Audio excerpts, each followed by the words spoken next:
तीसरी इन्वेंशन लेकर आए और उसका नाम रखा, और ये अभी तक पहला एरा ही चल रहा है, इस बात का ख्याल रखिएगा। सारे मैकेनिकल कंप्यूटर्स हैं, इसमें कोई इलेक्ट्रॉनिक पावर नहीं है, कोई इलेक्ट्रॉनिक सोर्स नहीं है, ठीक है, कोई इलेक्ट्रिकल एनर्जी नहीं है यहाँ पे हमारे पास, ये टोटली मैकेनिकल वर्किंग हो रही है, ठीक है। तो तीसरा कंप्यूटर जो हमने बनाया that is what slide rule, scientist ने बनाया, sorry, that is what slide rule. भाई इसका नाम स्लाइड रूल क्यों रखा है? इसमें स्लाइड एडजस्टेबल स्केल्स थे।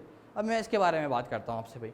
तो यहाँ पे पहले हम पढ़ लेते हैं, फिर इसके पिक्चर देख कर उसको डिसाइड करते हैं। कब बना था भाई? 1622 AD। अच्छा, ये जो मैं ईयर साथ साथ मैंने मेंशन करे ना यहाँ पे और आपको बता रहा हूँ, ये इंपॉर्टेंट है, ठीक है। इंपॉर्टेंट इन व्हाट सेंस कि इन ईयर्स को हमने पेपर्स में भी लिखना है और इनको याद रखना है, ठीक है। तो अगर पेपर में कोई इनसे रिलेटेड सवाल आ जाता है आपके पास, तो उन क्वेश्चंस के साथ आपने ईयर मेंशन करना है, ईयर लाजमी मेंशन करना है, ठीक है। ईयर इसके मार्क्स होते हैं, ठीक है।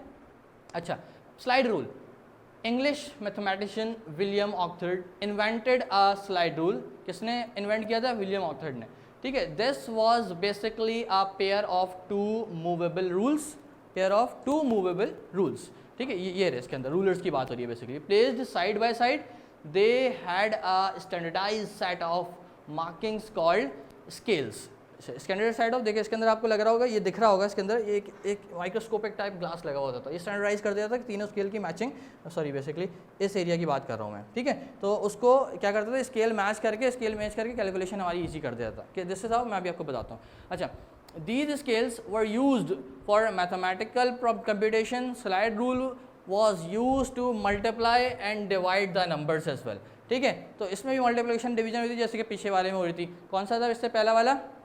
किसकी बात की थी हमने? नेपियर बोन्स की, वेरी गुड। अच्छा जी, the modern slide rules are still used in some countries. ये आजकल भी बहुत से कंट्रीज में यूज़ हो रहा है। अच्छा देखो, अगर हम कंपैरिजन देखें, इसमें क्या कंपैरिजन है, आपको क्या लगता है कि भाई अगर ये भी फॉर एग्जांपल ये वाला भी, पीछे वाला भी जो है हमारा, दैट इज़ व्हाट, ये भी अगर मल्टीप्लिकेशन, एडिशन, सब्ट्रैक्शन परफॉर्म कर रहा है और इसके बाद वाला भी यही वही चारों चीज़ें कर रहा है, तो भाई इसको क्यों हमने इन्वेंट किया?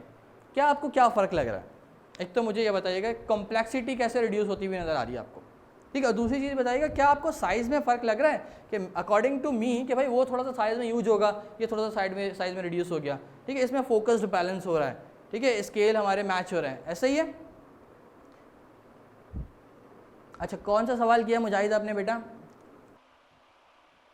अच्छा, दैट वाज, अच्छा मुजाहिद, दैट वाज व्हाट, एक पहली बेसिक कैलकुलेशन डिवाइस थी, ठीक है, कोई मशीनरी नहीं थी। तो उसको क्या लिखा उन्होंने, मैं आपको दिखाता हूँ, यहाँ पे क्या लिखा हुआ है, द मैन हैज़ इन्वेंटेड।